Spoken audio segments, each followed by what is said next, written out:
ஐயையோ, எனக்கு என்ன ஆச்சு? என்ன இது? என் கலர் கொஞ்சம் கொஞ்சமா மாறுது.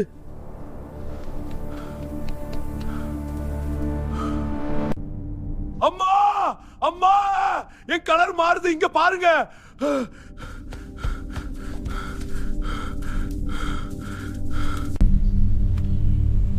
என்ன ஹல்க், உன்னோட கலர் மாறிக்கிட்டே இருக்கு. என்னாச்சு? அதான் ஐயா, எனக்கு என்ன ஆச்சுன்னே தெரியல. என் கலர் கொஞ்சம் கொஞ்சமா மாறுது. இதுக்கு ஏதாவது வழி இருந்தா சொல்லுங்க. இந்த வழியில ஒரு பழைய கோவில் இருக்கு. அந்த கோவில்ல ஒரு